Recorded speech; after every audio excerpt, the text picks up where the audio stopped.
In France, as much as in many other countries, during the whole history of mankind, there have been quite a lot of very strange phenomena in the skies.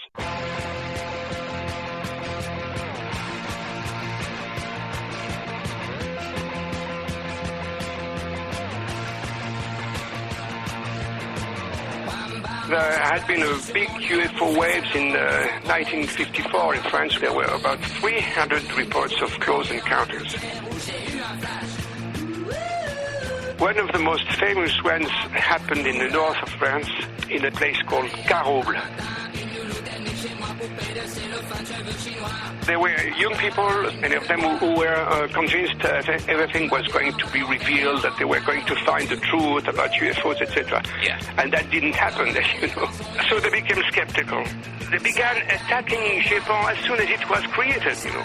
French ufologists attacked Japan. There has been a big split in French ufology, and it still goes on today.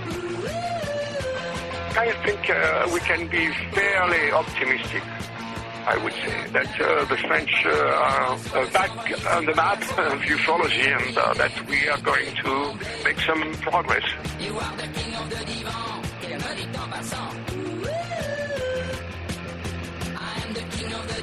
And now, ladies and gentlemen, Binnall of America Audio, with your host, Tim Binnall. Hello there, my friends. This is Tim Binnall of BinnallofAmerica.com with another edition of BOA Audio Season 3. It is March 23rd, 2008, and this week we're calling over to Paris, France, for another look at international ufology with our guest, Gildas Bourdais, noted French ufologist. He's going to be joining us for an in-depth discussion on the French UFO scene.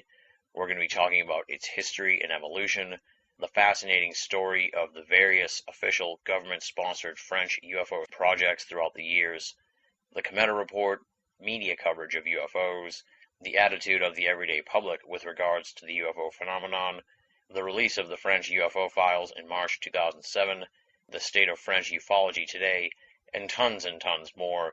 It is a French-rich episode here with Gildas Bourdais. What he has to say is fascinating stuff, and it is definitely a must-hear interview for any student of international ufology and the global UFO scene.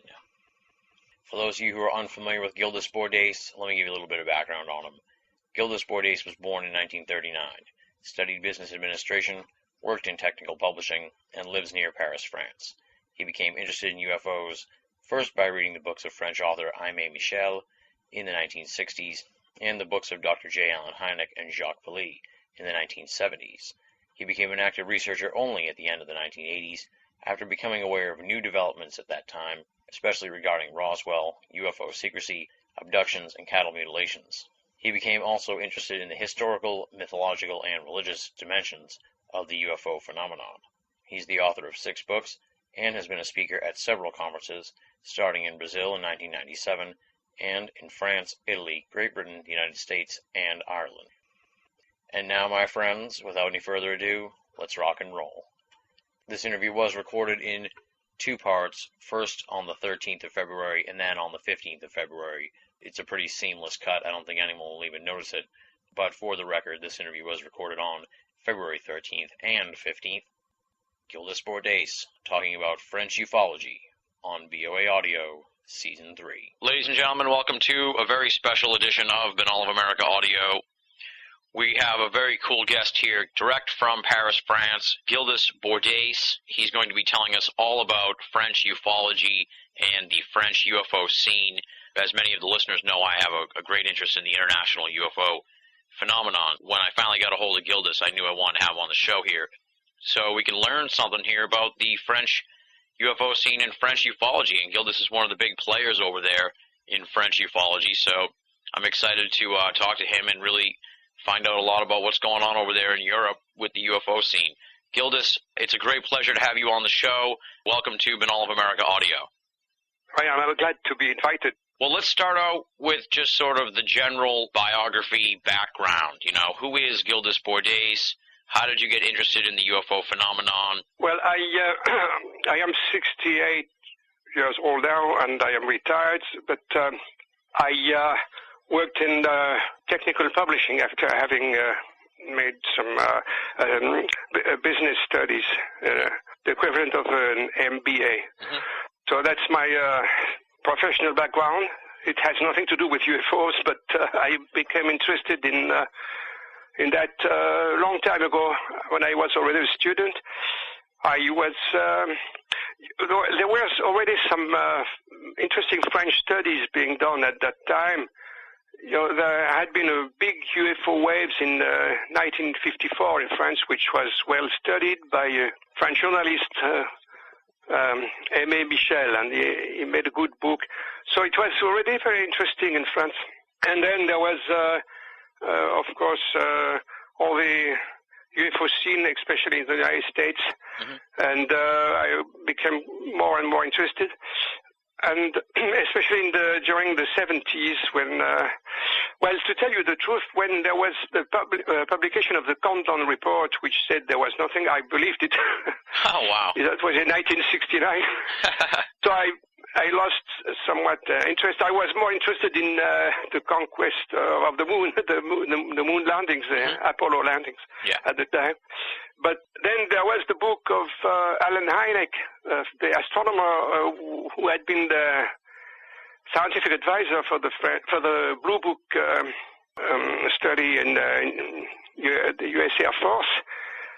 And these astronomers published a book saying, yes, there are UFOs. So it was a big shock, actually. And I told myself, if this man says that, there must be something to it, you see. And then I became interested. And in France, at the same time, there were many UFO observations, and there was a lot of interest for UFOs in France with a journalist, Jean-Claude Bourret, who made radio shows and called UFO. OVNI, pas de panique. UFOs don't panic, you see. It was very interesting. And he made a series of books. And that's when there was a creation toward the end of the 70s in France, but I suppose we are going to go back on that, of the French service. And I became more and more interested. There was I was less interested in the 80s, because it was becoming confusing again. But I caught a book almost by chance toward the end of the 80s, which was the second book of the American writer Whitley Strieber about abduction experiences. And I was fascinated by this story. I began reading lots of books on abductions and also on Roswell later on. So I became a kind of French specialist on Roswell, and finally, I have written books in the 90s, and even recently I have written 6 books, and I have become known as ufologist. That's my story. There you go. You have given me already a lot of food for thought here. Before we talk about the official French ufology, I guess let's talk a little bit about what you know as far as the history of the UFO phenomenon in France. You know, like here in America, we sort of have the airships of the late 1800s, and then we have the Foo Fighters of World War II, and then I'm sure you know, and my listeners know, the history of ufology in America from that point on. Yes. What was going on over in France as far as UFO sightings and the evolution of the phenomenon there? Yes. Well, publicly speaking, there were observations of UFOs around the beginning of the 50s, some interesting sightings. And as I said already, there was a big wave in 1954. There were lots of close encounters already at that time, many more than nowadays, actually. Huh. There was a sustained interest with many books. There were already some private groups of ufology being created at the time, in the 50s. There were some pioneers, like the French writer Jimmy Guyeux, who wrote a couple of books which were quite advanced at the time. So there was an interest for UFOs in France, definitely. But these things became much more serious with the creation of the French official study group in 1977 called GEPAN. GEPAN means group for, what does it mean, by the way? For the study of aerospatial, unidentified aerospatial phenomena, which means in French, phénomènes aérospatiaux non identifiés. The initials is PAN, P-A-N, which is the same as UAP in English, see. Yeah. And so there was a creation of French service in 1977, unofficial service inside the French National Center for Spatial Studies, Centre National d'Études Spatiales, CNES. It was a small service, of course, but it had the luck to come across rapidly upon some very interesting cases. Let me jump in with a question here based on, you sent an awesome article that you've written called The Death and Rebirth of Official French Ufology. And, right. That's the story, yes. And there'll be, we'll have a hard link to that at the website with the interview. And the question I had that is sort of in the time frame that you're talking about with JPON is that you say in the article that the creation of JPON was really driven by the military and was opposed by science. Exactly. That's an interesting point, I think, because there was a military study which was made in 1974, or maybe later, I don't know exactly the date, but a couple of years before the creation of JPON. And it was made inside the Institute for Advanced Studies on National Defense, or in French, Institut des Hautes Études de Défense Nationale. They had made recommendation. I have a copy of it, actually. It was given to me. And they recommended the creation of JPON.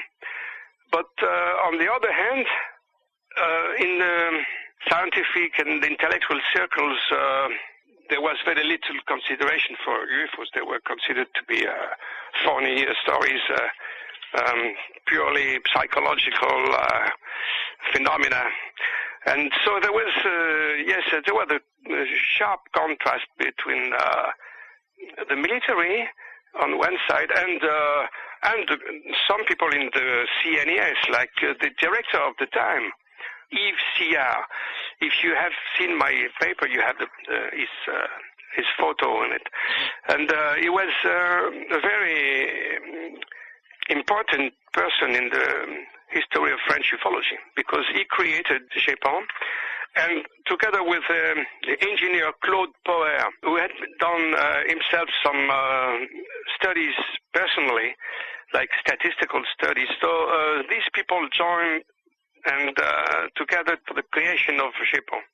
That's how it happened. Yeah. After that, there were some ups and downs, as you have seen in my story, in the story, and some sharp ups and downs, actually. You're saying the sharp ups and downs in JPON, or just over the course of time since then, with the closing and the opening and all that stuff? Well, there were conflicts as soon as it was created, actually. Oh, really? That's one thing I didn't mention in my article, but let me tell you a word about that. In France at the time, there was a split among ufologists. Some of them began to be very skeptical about UFOs. Let me explain this way, because there were young people, many of them who were convinced that everything was going to be revealed, that they were going to find the truth about UFOs, etc. Yeah. And that didn't happen, as you know. We are still faced with a big mystery. So they became skeptical, some of them. They began attacking JPON as soon as it was created, French ufologists attacked JPON. So that's another peculiar situation, a particularity of the French story, that the ufologists were attacking the JPON at the time when JPON was launching into very interesting studies. Isn't that funny? Yeah, it's strange. It's very strange. It's very strange, yes. Were they skeptical of the government aspect of it, where they thought it was going to be part of the cover-up? Is that sort of where their complaints were? Some of them, yes. There were, the skeptics were against UFOs. Yeah. But there were also some conspirationist-oriented people already at the time. Yeah. who were already denouncing the cover-up in France. So the Japon was attacked on both sides in some way. And this is still the case today, by the way. Really? It is still that way today. In the French Japon of today, you have the skeptics. I am speaking of ufology here, the ufological population. There are skeptics they have published a book on the internet attacking everything that Japan has done in 30 years, all the best cases.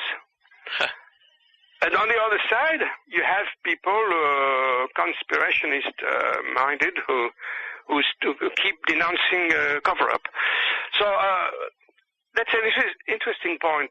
Let's talk about it once again. Are there secret files in France? I think there are, yes, probably, but not many. Not many. That's another very big difference with the American scene, because in the United States, you don't have actually any official service today. Yeah. But everyone understands that there are big studies, big files. And as you know, there has been a press conference lately in November in Washington, mm-hmm.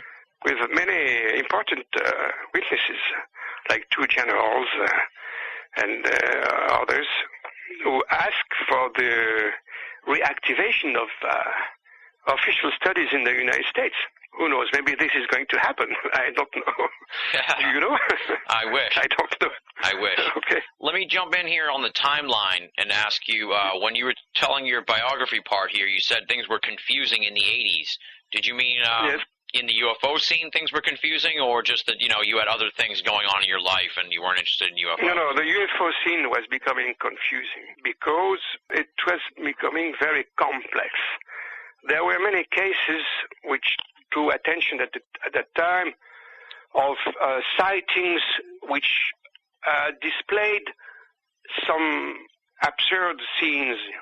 There were some crazy observations of beings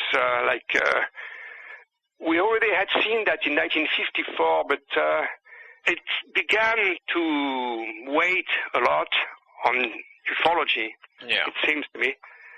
And then there was, in the United States, that things became much more complex also, with the beginning of the Roswell case and many testimonies about secret research and operations, mm-hmm. and also a very big new development, which was more and more testimonies of abductions. Yeah. And also, you had this very peculiar and worrying problem of cattle mutilations, which apparently, well, that's my opinion, which is shared by many people, which is somehow linked with UFOs. I don't know what you think about that, but all these added up to make us very, very, well, it was becoming very confusing, in fact. Yeah. That's what I said. Do you want to keep going here with the chronology of official French ufology? Should we keep talking about that? Yes, we can come back on that.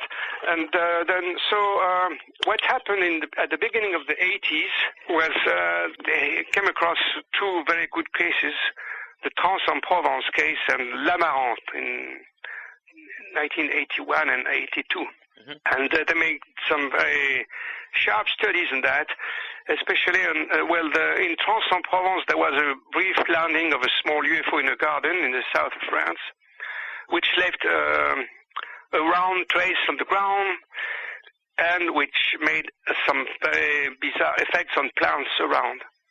And this was very well studied. There was the gendarmerie, the military police officers, who came and took measurements, pictures, and took samples of the plants, which were studied in a public laboratory. There were agreements, by the way, which had been passed with several laboratories, so all this was done very well, actually, despite the critics, because there are also, as I said, people who criticized everything, who said that it was no good at all, but that's not true. It was very well made. It drew a lot of interest in the world, around the world. But what happened then is that obviously this didn't please at all the scientific establishment. And shortly afterward, the activity of GEPAN was reduced drastically. So the engineer in charge at the time was Alain Esther, because Claude Poe had left already. He was disappointed because after a couple of years, he had the impression that they didn't listen to him, so he had left already. Mm-hmm. Then Alain Esther left in 1983, though that's 1 year after the two cases I was talking about. The activity was reduced, and there was only one young engineer left, Jean-Jacques Velasco. And Jean-Jacques Velasco has been a courageous man. I think we can say that today, because he left, he remained, at GEPAN during 20 years, and he retired just last year. Let me I'll jump in and help you out a little bit here. Yes. Because GEPAN, eventually they changed the name. It became SEPRA. So why don't you talk about that transition? Yes. Well, it was the time when the service was very reduced, and SEPRA didn't refer anymore to UFOs. Actually, it was supposed to study debris from rockets and satellites, things like that, Mm-hmm. But it was still studying UFOs, but very discreetly. But what happened is that in 1999, a group of senior officers, both public and military, called Cometa, issued a report, the Cometa report, in 1999, mm-hmm. which had quite a lot of impact. And in that report, they said several things. They said that, yes, there are UFOs. Yes, they are probably extraterrestrial. They pose a problem of national defense. And there is obviously a policy of secrecy in the United States about that, mainly in the United States, not only, but mainly. And we should resume studying UFOs seriously in France.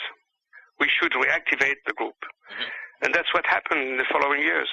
Again, there was a very shaky history again for a couple of years, because the engineer Velasco got tired of being rebuked all the time on both sides, as I explained, from the skeptics and from the conspirationists. Mm-hmm. And he published his own book, in 2004, which was called the time OVNI l'évidence, UFOs the evidence, which is a play on words in French, because in French evidence means obviousness, actually. Well, he meant, yes, of course the presence of UFOs is obvious. Yeah. He said about almost the same things as the Cometa report, actually, it was. And then there was a almost immediate reaction against that, which was to close the service, the SEPRA. But then 1 year later, they realized that it was impossible to remain that way.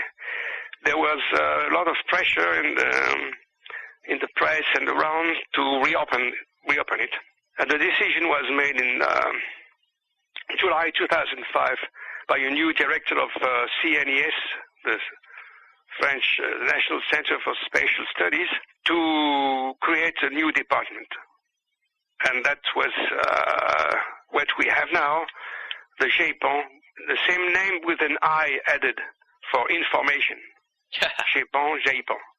So there was a new engineer who replaced Jean-Jacques Velasco, Jacques Patenet, and he is already a senior engineer in CNES, 59. He was 59 already, and he is not very far from retirement now. So probably in a couple of years there will be a new man at GEPAN. Wow. And perhaps it will give some new blood to GEPAN, who knows? Because this man is an honorable engineer. He's a nice man. I have met him several times. But obviously he doesn't want to shake too much the tree, if I can say that. Yeah. And one of the points that you make in your piece here, the death and rebirth of official French ufology, is a common misconception by some that Cometa was issued by the French government, which it wasn't. It was a independent civilian report, correct? Yes. It was a civilian, independent and civilian, but to tell the truth, they began the study with the approval of the Institute for Advanced Studies on National Defense, the IHEDN. They began the study inside IHEDN. At the time, the head of IHEDN, General Norlin, approved them. And in the Cometa report, if you have seen it with the illustration, you have the picture of the General Norlin, who was high in the military hierarchy. He was a four-star general. And he approved the launching of that study. But later on, he was replaced by a new man who didn't like at all the study.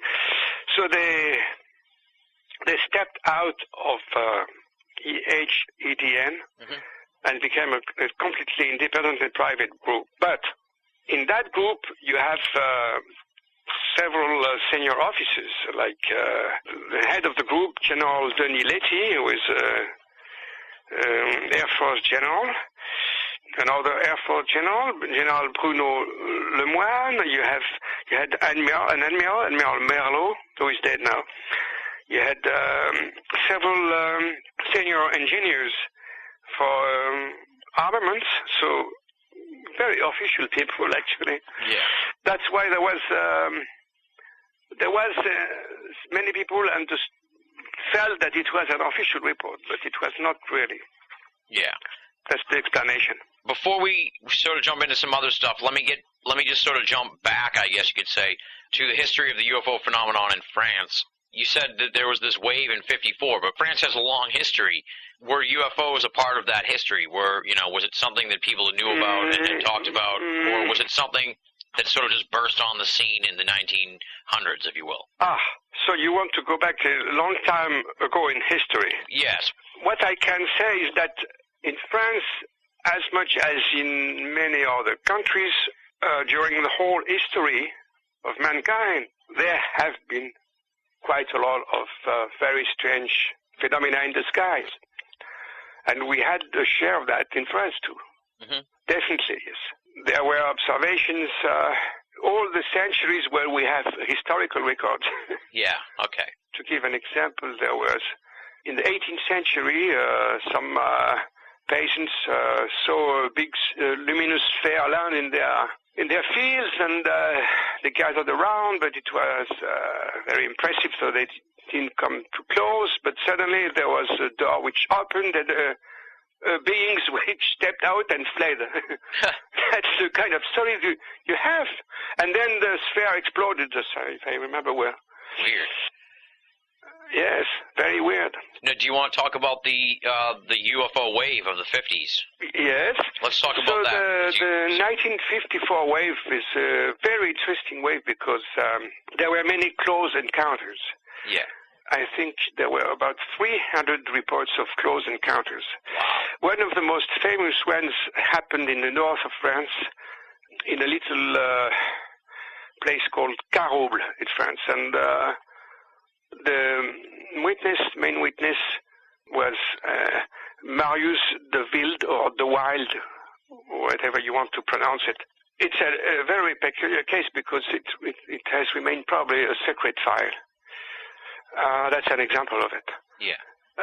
This man was a worker in the steel works nearby, and he was living in a little house along a railway track in the country. It was a rather isolated area. And then he heard noise, his dog barking, and came out, and he came across two little beings which scared him a lot. And there was a craft landed on the railway track. And these beings went back to the craft, and it took off. But after that, they found traces on the railway track, on the wooden pieces. And later, also the gendarmes, the police, the air police, etc., the engineers of the railway came and studied all that. And 2 years later, the journalist I was talking about at the beginning, Aimé Michel, who studied that wave, met with a railway engineer who told him that they had measured the weight of the craft with the prints. Mm-hmm. It was about 30 tons. Wow. And Jean-Jacques Velasco, when he became the engineer at CEPRA, he tried to find the file, but could never put his hands on it. Huh. He wrote that in his book, Yeah. So that's a pretty impressive case. Absolutely, definitely. You see? These sort of close encounters were going on all the time there in the 50s, huh? Well, there were quite few. There were many cases, and that's why ufology became soon active in France, actually, with a lot of groups. There have been ups and downs again, mm-hmm. And recently it has, after so many ups and downs, the French ufology has been active again. Probably also because of the reactivation of the official service. Yes. The present situation is, I would call it intermediary. We are not so active as in the United States, for instance. We don't have big groups like MUFON and that. Okay, now we've talked about the history of official French ufology via the CNES. We followed it from Gapon to CEPRA to Cometa release. The closing of CEPRA, and of course the recreation of the new Gaipon. I guess before we jump into unofficial civilian ufology, I wanted to ask you, why do you think there is still an interest in official ufology in France when here in America in the early 70s we closed down our version of what you guys have? We closed down Blue Book, and there is no official U.S. UFO agency, but in France it's been going on since 77. Why do you think there is such a big difference there between the two countries and official stances on UFOs? I think that we don't have so many secrets in France than in the United States. That's why. You see my point? Yeah. And I think that the American military, mm-hmm. mainly the U.S. Air Force and other bodies have accumulated considerable knowledge about UFOs. Yeah. But behind closed doors. Well, in my opinion, it began in the 40s already with the Roswell case and maybe other files before that. So there is a much longer and much bigger history of ufology in the United States, in your country, but a good part of it remains unknown, secret. In France, as I said, we probably have some secret files. I gave an example with the very curious landing in 1954, which was thoroughly studied, but Jean-Jacques Velasco, the engineer, couldn't find the file when he looked for it. So there are probably secret files in France, but at a very, very, very smaller scale, And I would say it is probably the same in other European countries. In Italy, I know a little bit. Italy, I have been invited there several times, and twice I have seen 2 separate years Air Force colonel presenting the UFO studies inside the Italian Air Force. And in Great Britain, there are secret rules probably, although some people think there are not, but like Nick Pop, who is a friend of mine, who was responsible for the UFOs as you know, in the 90s, he had the UFO desk at the Ministry of Defense in Great Britain. And they are publishing they are beginning to publish on the internet the UFO files, a bit like the French have done. So it's the same in Spain. They have published some files, and it is the same in South America. They have. I have been invited in the autumn in Brazil, and there were many official studies presented there. from Chile, from Peru, from Brazil, from Uruguay. Mm-hmm. So I would say that the French case is not very peculiar. It is the American case which is very peculiar today. Yeah. Based on what you know, because I had Nick Pope on the show and we were talking about this very question of why it's still going on in the UK and not in the US. Yes. Would you say the situation is the same in the UK, where, as in France, where, you know, there may be some secret files, but they're not as prevalent as in the United States? Yes, plausibly. Yeah. I would say that it's also plausible that they know more than the French because they are closer to the Americans. Yeah. So that would say that the British are somewhere in between. Okay. Like I said, we've talked about the official ufology world over there in France, but let's talk about the unofficial world, the civilian ufology. For starters, I guess just talk a little bit about how it sort of started over there and how long it's been going on, you know, the civilian interest in ufology and sort of that evolution. Like here in America, to give you an example, you know, it started out with scientists that were interested in it, turned into, you know, NICAP and APRO, and now we have MUFON, and it had its ups and downs. Let's talk about the history of civilian ufology in France. Well, there have been quite a number of independent ufologists, but the French have never been able to build independent groups as strong as the American ones you were just mentioning. Mm-hmm.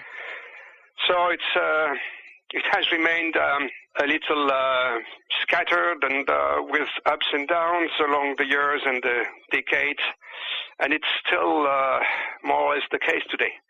However, we did have some very good studies made by independent groups and publications, and it started in the 50s with some interesting works. For instance, the study of the UFO wave, which I mentioned already, of 1954, which was very well made by Aimé Michel, with a book which he published in 1958, and some other books, some translation to some effect, like books of Frank Edwards, but this was a bit later. Now, it began to take shape in France in the 60s with two groups and magazines. The first one was called GEPA, not to be mistaken with GEPAN. Yeah. That was in the 60s. GEPA meant Groupe d'études des phénomènes aérospatiaux, something like that. And it was, it had some backing from important people. It was presided over for during several years by an Air Force General Lionel Chassin, with many stars on his shoulders. I don't remember. I think 5 stars. Oh wow! But 5 stars is the first. We have one more star in France, you know. Oh.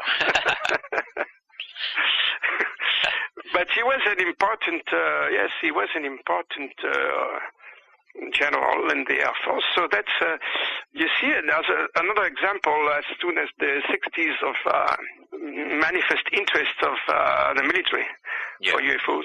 And they had a good review, Phénomènes Spatiaux, which lasted during about 20 years, with René Fouéré, who was the editor. And there was another group which appeared in the 60s too, called Lumière dans la nuit, which is a poetic name, Lights in the Night. Mm-hmm. And they had a review which still exists today, in short, LDLN. And it was started by a good man, Fernand Lagarde, who published also a very interesting book at the time, in the 70s. And later on it was taken over by Joël Ménard, who still runs the review today. I like this review, although it is a very small one, because it has been keeping a good level of study and thinking in ufology over the years. So I want to stress that. But also there were some journalists, well-known journalists, who began to take interest in UFOs in the 70s. There was a wave of interest, as I mentioned already. Yeah. And there was a journalist, Jean-Claude Bourret, who began to talk about UFOs in a popular radio show, and who published several books in the 70s. So it seemed to be getting momentum in the 70s. Mm-hmm. However, it didn't went so easily, because beginning in 75 appeared a movement of skepticism in French ufology. One of the main proponents of that trend was Michel Monnery, who came from that group Lumière dans la Nuit, and who was separated from that group and became a complete skeptic with a book which was published in 1975, and it was followed by other books and authors. Michel Monnery joined the very rationalist French institution called Union Rationaliste, the Rationalist Union. Perhaps France is the only country in the world to have an Union Rationaliste. I don't know. That is a very specific French aspect of a French situation. Yeah. And that Union Rationaliste was presided over by a well-known astronomer of the French establishment, who, by the way, was also a communist militant, Evry Schatzman. And this man has been very powerful at the time, and even in the 90s he remained quite powerful. I think he's dead now. But this trend, is part of the French landscape. You have to know that, that there is a rationalist trend in academic circles, the French intellectual circles, establishment, and scientific establishment. So, how do ufology stand in front of all these people? Well, they are a small activity, and they have remained so. We have to admit that. The main shape of mind in the French scientific and intellectual world remains one of skepticism. I don't know if we can say that in the United States, but I'm afraid it is still a bit that way too. Yeah. So what happened is that at the end of the 70s, there was a very peculiar situation where official ufology was beginning, with very good studies, as I said already. But at the same time, there was a skeptical trend taking shape, and these people attacked the GEPON at the time. Yeah. There was an article in the popular magazine Science et Vie attacking the GEPON at the very time when it was created. It was very bizarre. And even Joël Ménard, who is a friend of mine, I met him in the beginning of the 90s when I began studying seriously ufology. He told me that at the time, at the end of the 70s, he was very discouraged because of these people like Monnery and others, and Bartel and Brucker, who had written a devastating book against the French UFO wave of 1954. And Joël Ménard was discouraged. He was considering quitting completely ufology and going back to his professional job as a mathematics teacher. But then he suddenly realized that the book of Bartel and Brucker on the UFO wave of 1954 was full of errors and lies. He discovered that. And then he changed his mind, and he became more than ever positive and active in ufology. So you see, there has been, since that time, since the end of the 70s and the beginning of the 80s, there has been a big split in French ufology, and it still goes on today. I'm there for one reason. to challenge you for a world championship match in WrestleMania. You're listening to Binnall of America Audio. You got the Giant, the only professional wrestler who's still undefeated, and Hulk Hogan. Hulkamania is over.